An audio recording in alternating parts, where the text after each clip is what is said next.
Hey, what's going on, everybody? Welcome back to Tech Tomorrow, and today we have somebody really awesome. Now, this is Roy Taylor from AMD. Now, some of you people may not be familiar with him, so first off, let's have Roy introduce himself and tell us what he does at AMD. So what's up, Roy? Glad to see you again. Thank you. Another day, another bar. Yes, exactly. So my name is Roy Taylor. I'm the Corporate Vice President of Alliances at AMD. I'm responsible for everything and everybody who's not a customer. So my team manages our relationship with Microsoft and Google, the games developers, games publishers, and industry trends and directions. So basically, you handle everything to do with the company, pretty much. Anything you say, there's not a customer, yeah, absolutely. So that's quite a bit of stuff. Now, previously, I've heard you used to work a long time ago from NVIDIA, so you've actually had to work on both sides of the coin. So you're familiar with, like, really the two biggest companies in the entire industry. You've been with both. Well, yeah, that's true. And in 1998, I set up a rep company, with a marketing rep company with a friend of mine in the UK, and we repped for NVIDIA for 2 years. So I was right in the early stages in 98. And then in 2000, I joined them. I was one of the founders of NVIDIA Europe, and I worked there until 2010. And then I moved to Hollywood. Where we're at right now, we're actually in Beverly Hills. It's actually really nice. You guys can see it's a nice location. Now, a lot of you guys sent in a lot of questions for stuff. So we're going to try to cover as many of those as possible. And so let's start out. I guess one of the questions we talked about earlier is Mantle. A lot of people said, oh, hey, when's Mantle going to become open source? And you're saying it's already open source. So where have you guys been? Yeah, we worked with Kronos. Kronos is, some people might not know them. They're an open standards kind of committee. They're behind OpenCL, OpenGL. And so we worked with them, and Mantle helped it to become Vulkan, which is OpenGL next. So if anybody's asking what happened to Mantle, Vulkan is what happened to Mantle. It evolved into Vulkan. Yes, So absolutely. what you guys ask, it's already there. Now, another question a lot of people ask is driver updates and stuff. Like you guys, we talked about this, you said you guys are constantly updating drivers. Why do you think that some people out there feel that there's a problem with drivers? Like, why does that issue ever even come up? Because I see you guys do release drivers on a constant basis. Do you have any idea why some users out there would feel that there's any kind of lag whatsoever in the drivers? Yes, I do. And it's important to be clear on this point. Look, there are genuine users out there that are really concerned, and they want to see more drivers more often. And we're doing a better job than we did. We're still not absolutely perfectly where we want to be, but we're very committed to it. And I would say our drivers today, compared to where they were, are really, really good. I mean, look, I was at NVIDIA for 12 years, and nobody's perfect. Nobody. But our drivers are far, far advanced along. Now, are they exactly where we want them to be? No. But we think they're in much better shape. But it's also important to know, look, I love fanboys. I love them all. I've been around them. I've involved myself with them. But they fuel the industry. They're crazy. You guys are crazy, but you fuel the industry. Look, some of the hysteria out there is not entirely real. But that doesn't mean that there aren't real issues. There are. But calm down, guys. We put out a driver every month or so. Okay, it's a beta driver. Some people are asking about Wickle. We understand that too. Look, Windows 10 is coming really, really soon. Like what? I think my laptop said the 26th of this month it's going to automatically update to Windows 10. Crazy. Yes. So we think Windows 10 is fantastic. We're big fans of what Microsoft are doing there. We're huge fans of DirectX 12.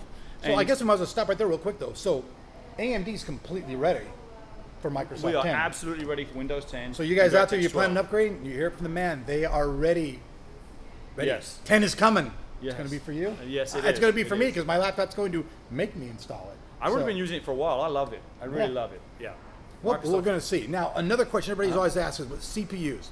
High-end desktop CPUs. Now, 9590 FX, is that pretty much still currently the... That is the best that we have right now. And look, we know what you want, okay? We listen, we talk about it internally. And I was delighted when at Financial Analyst Day recently, our President Lisa Su announced that the new Zen Core, we will be making a pure CPU, not an APU, a pure CPU, the product that gamers want, the product that I want.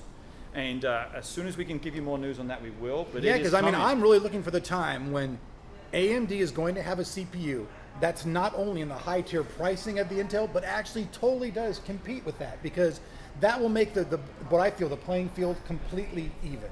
As it is right now, you guys know on that particular thing, that's the one thing that like Intel's really like nabbing more is that CPU. So if you guys can actually get that into the market, I think the playing field is going to definitely change, because you AMD fans, you're a strong group. And if you get what you want, Yes, yeah, and thank you to everybody that sticks with us with the FX processor. Look, we know what you want. We know what we want. Don't forget, we play games. I'm a gamer. I got like 700 hours on Battlefield 4 right now. I mean, many of you come and fight with me and try and kill me. In fact, we do Kill Roy competitions. We game. Kill Roy, I like that. And it's not just we have plenty of execs that actually play games, love the gaming industry. We know what you want. Believe me, it's coming. A lot of people are working very, very hard. So you guys hear it. They're bringing that high-end CPU that you've asked for to the table. Yes. So, with a new chipset, by the way. And all the future memory support you're going to want. DDR4? Yeah, everything you're going to cover this DDR4, all that good stuff? I'm going to get into trouble in a minute. But yes. We know what you want, and we are going to make it for you. So the bottom line is, enthusiasts, you guys are going to have something on the table. May not be able to talk about all those details without landing in a court, but hey, you guys can know they're going to be coming. Now, rebranding is something that everybody does. And you guys both, NVIDIA and AMD, you guys throw the thing back and forth. What's your really opinion on rebranding? It's really no big deal because everybody does it. Oh, I think taking a Titan X and rebranding it as a 980 Ti, masterful, wonderful. Let's take a big chip and then just sell it for a bit less. Wonderful rebranding. I congratulate NVIDIA. You guys are the kings of rebranding. Knock it out the park, guys. But you're not saying that. But you're not saying that AMD doesn't do that as well, right? Everybody really does do this. True. Well, look. Here's the thing. When is a rebrand? Is a rebrand? You know, whether it's a car or anything at all. If you are adding extra value, then I think there's a justification. If you're getting more than you got before, I think that's okay. Yeah, when you're making a change. Yes. Even if you're using some of the basic technology, if you're adding more memory support, even adding different technology, that's still an upgrade in the card, even if it's based off the same technology. You can buy a car at the beginning of the year, and at the end of the year, that car might have all kinds of features that your car doesn't have now. So is that really a rebranding thing? And at the end of the day, is it really bad for either company if they're doing the right thing? Well, absolutely. I think if the 970 really had 4 gig of RAM, then NVIDIA would be completely justified rebranding that too. I have to admit, I've been eaten up by my readers and my viewers by that so many times. I go, it's a 4 gigabyte card. No, it's 3.5, Elric. I'm like, okay, fine. NVIDIA did say, however, at the end that they did fix that, so hope it's a fix now these days. So let's see. And I still have a lot of friends at NVIDIA, so let's not, I don't want to bash them anymore. No, I'm not bashing anybody. Like, it's really hard for me. Like, you guys know, I'm in the middle. Like, people, if I review one of your cards, all of a sudden, NVIDIA people are like, oh, you're an AMD fan. Screw you. We're unsubbing from your channel. I review a card from NVIDIA. Oh, I'm an NVIDIA fan. I'm unsubbing from your channel. As a reviewer, my situation is a very tight rope. I try to stick to just the facts. I don't play the fanboy game at all. I just stick with the facts, and I use both cards in different situations. Yep. You know, all my Macs have AMD cards in them. So, and I agree. I mean, AMD agrees, and I agree, and that's why I was happy to do this interview. Yeah, I mean, we want to have a lot of fun with this. Like, we go all over the place. In fact, can I have some of my little notes over there? I'm going to go now, and we'll ask some of the questions that you guys actually asked out there. We have a lot of people out there. Roy, is it true that you like fried chicken? No, I'm just kidding. That's not one of the ones here. No, I'm not allowed to eat anything fried. Okay, I guess we already covered this one, though. Jonathan Kruick, he asked, any plans for DDR4 compatibility? I guess we covered that. You said it. In the future, it'll be there. Will HBM always be limited to 4 gigabytes? HBM is a technology, and you can do all kinds of things with it. All kinds of things. You can change the configurations. All we've done is taken the memory, or all we've done, it was a wonderful thing we did, but we took the memory die and put it straight down onto the GPU using an interposer. This is the first product. It doesn't mean it's going to be the last. We've invented a wonderful technology, and you can expect more products with this new technology in the future. Some people harp on, when things are attained from 28 nanometer or lower, but I don't really think right now that's really a relevant thing. Do you? I'm not really thinking that shrinking the die is like the most important thing right now. I think more power, cooler, and efficient is more important than making smaller. How do you feel about that? Die shrinks help deliver that, so they are important. They are really important. I can't talk too much about that right now, but it is important. It is important. As you can go forward, you can run products faster. You can make them. They're smaller, cheaper to make. And they're higher performance. So you guys are right then. They're relevant. All right then. Let's keep banging through some of these. Let's see here. Dun, dun, dun, dun, dun, dun, dun. Hard for me to read. I'm old and blind here. I guess this might cover this. Austin Gibson said, what can you tell us about the upcoming enthusiast desktop processors, and will there be a jump? We just talked about this right now. So Austin, you're pretty much basically asking the same question over again. Yes, they do plan on covering the enthusiast stuff, and obviously Roy just said that shrinking the die obviously is something that helps, so obviously in that road they're going to be taking it. So Let's go down here. God, most of these questions, I believe, Roy, that a lot of these things we've had happen. They did that. Do you want to touch at all on anything about DirectX 12 at all? I know that the Microsoft themselves has laid down like guidelines that they didn't want done, and like other people have like done some things that really weren't maybe supposed to be done. Yeah, I'm glad to tackle this question. Being absolutely no doubt, no question whatsoever, we are going to be 100% DirectX 12 compatible. That's it, end of story. Except that we're going to drive DirectX 12 content. We're working with some wonderful games developers and games publishers to deliver the first DirectX 12 content with the users, the readers, what the viewers are going to be able to actually enjoy. Right, and they're going to be based off the AMD platforms. These developers you're working with, they're going to be coming out right at the bat where it's going to say this game's powered by AMD, right? Well, let me just give you an example. We're right here at E3, and this morning we had Microsoft on stage for our Fury X launch showing Fable on DirectX 12 on AMD. So if you want a clearer message than that, I don't know how I can give you one. So what would you say, since we are here at E3 today, what would you say was the biggest thing for AMD at this E3 this year? What was the biggest thing where you guys are like, hey, we're swinging? Well, we're delighted with Fury X and reaction. By the way, we all follow you on Twitter. We see your comments, and thank you for the kind words of encouragement and the congratulations we had. So we're thrilled. I am over the moon with it. I mean, what we can do with that small form factor, low power consumption is awesome. I'm really, really happy about that.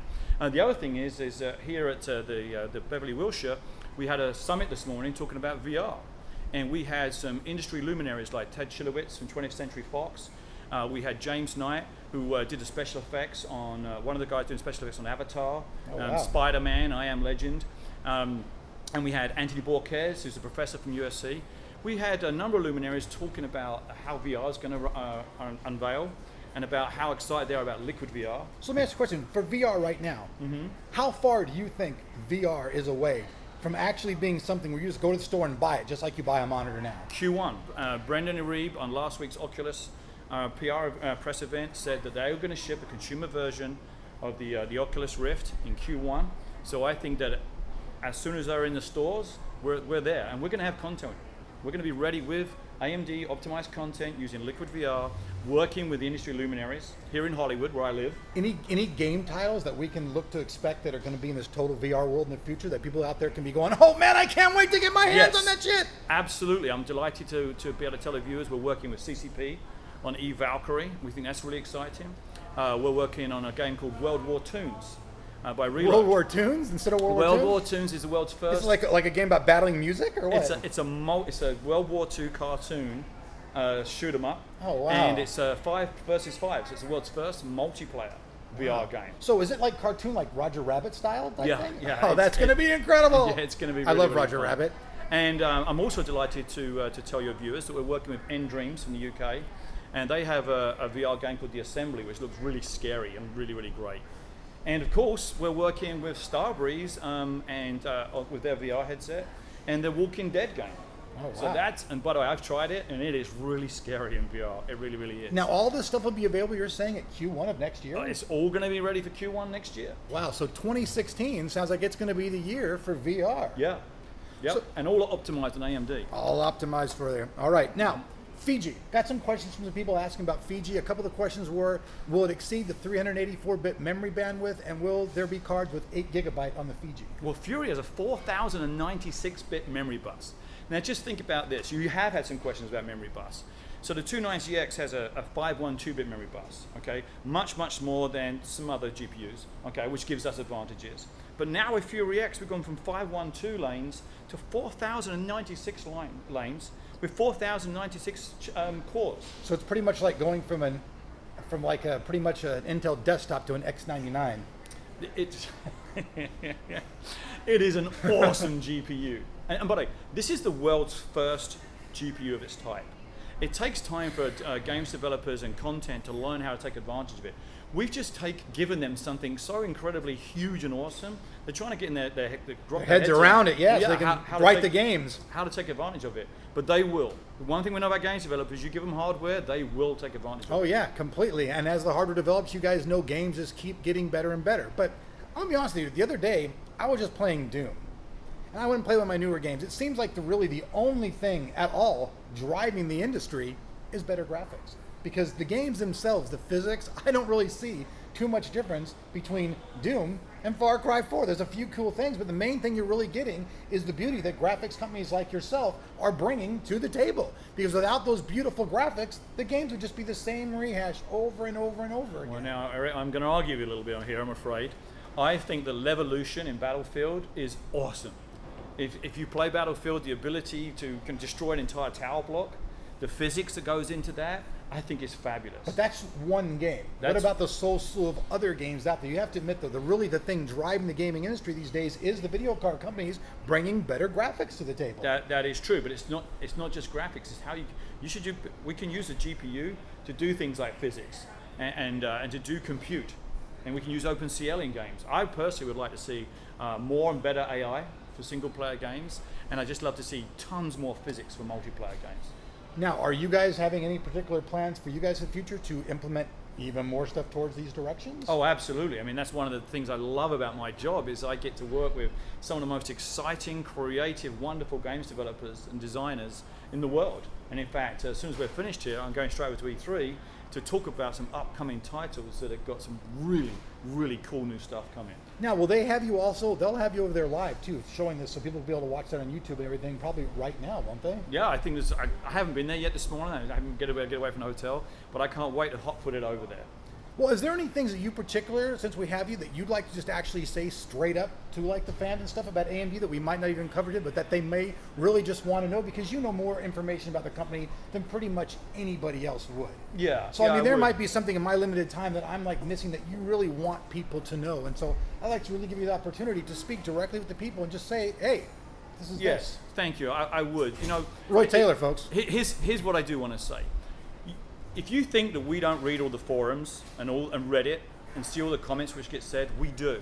And some of them are, quite frankly, very hurtful. Are hurtful to a lot of engineers which work super, super hard to make great new products. Many of you fight really hard for us in those forums against some of the silly things which get said. And I want you to know, while it's like we can't reach out personally to all of you that do that, to every single one of you that dispels the silly notions and the FUD and the silly things which get said, I want to say from the bottom of my heart, sincerely, thank you. We do read them, we do see what you do for us, and from the bottom of our hearts, we really, really appreciate it. And you know what, more than that, we're going to reward you. And the way we're going to reward you is by continuing to innovate and make great new products.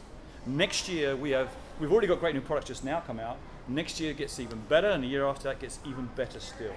So thank you, we're here for you, we're listening to you, and we're going to reward your loyalty.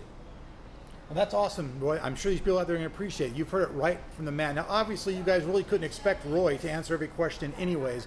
And the things he's talking about, the trolls and that kind of stuff, they are very hurtful. So when you're going on and you're leaving a comment, remember that there are human beings that are reading these comments, and there's no really reason to be rude or insulting to anybody. If you have an intelligent question and you want to know something, ask that question in a very intelligent way, and I'm sure you'll get an intelligent answer.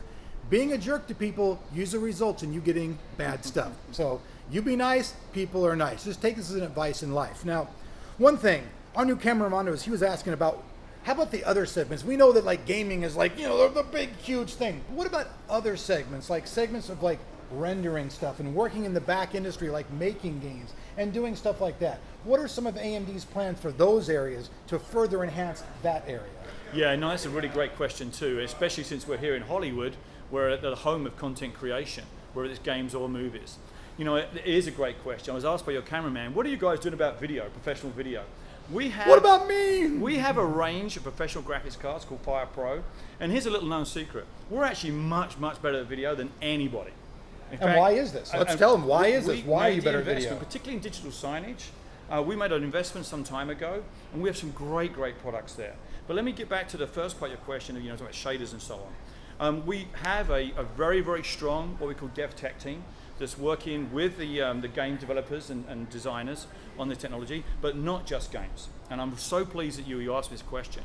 This morning we talked about VR, and we made the point that VR is going to be about much, much more. So we said there's going to be a whole track around history. And so one of the demos we have here tomorrow is the Wright brothers' first flight. Oh wow, all in VR? All in VR. We work with a company called Zephyr, and you can walk up to the Kitty Hawk. You can go around it. You can get up real close to the Wright brothers, or the right. Oh wow! And you can see and experience that flight in a way you couldn't do any other way. The film wouldn't do it justice. Oh wow! And this is being shown right now on the E3 floor? Yes, it's here at E3, and we're going to show it here here at the hotel tomorrow. And so we believe that whilst we might not actually be able to travel in time, we will be able to go back in time and have new experiences through VR. So AMD's creating a time machine? Not So quite, it's not the hot quite. tub time machine, it's the Not quite. It's the Fire Pro time machine. I kind of like getting wet with the soap bubbles. But I mean, I This guess is going to that'll be in work. the outtakes. This is going to be this is going to be on the bloopers section. So we're working with the Smithsonian for that too. So you asked about non-gaming. So the Smithsonian is supporting the project with the Wright brothers with Zephyr Studios. We're also working together with General Electric. So wait, I got to stop you there, Roy. Hold on a second, folks. So wait, so you're talking about people might be able to actually go in the future to the Smithsonian Institute, and instead of going in and watching and seeing a display, they'll be able to throw on VR headphones and have that entire display through VR at Smithsonian? This fall, that is absolutely Amazing! yeah, that is pretty cool, huh? That is awesome. I would have loved that. I don't know if you folks have ever been there, but Smithsonian is it's the best museum I've ever seen. I haven't been to England. I know you guys got great ones there too, but for us folks over here across the pond, that one's awesome. And being able to go in there and see everything in VR would just be incredible. And to hear that AMD's involved in that, that's really exciting. Oh, well, there's stuff. more. There's more. More. So VR gives you the ability to go and do things, be places that as a human you couldn't. We're also working with a wonderful studio here called Kite and Lightning. Kite and Lightning. Kite and Lightning. Doesn't with sound a Corey- good combo. Well, Corey Strasberger and Karima El Hassan, his partner, they've created a demo which allows you to go into the brain and see the way your synapses connect. And it's also being sponsored and supported by General Electric. Oh, wow. And so we think that there's a whole field of science and medicine which we're going to be able to open up with VR. They're going to find that I'm crazy! And then we have some other projects which I can't talk about right now. But yeah, we've done a lot more than just gaming, folks, a lot more. Yes, you guys are covering the entire spectrum. So we pretty much covered, folks, all your guys' questions you guys asked, talked about the future, talked about Roy's position. You guys can see that AMD is solidly and securedly working to make your gaming experience the absolute best that they can do. So I'm Ulrich. You guys have been watching Tech Tomorrow. This is Roy Taylor. Thank you guys for watching, and we'll see you guys back here on the channel. Enjoy E3, and see you on the Eric. floor, man. Thank you. Thanks Alrighty. very much.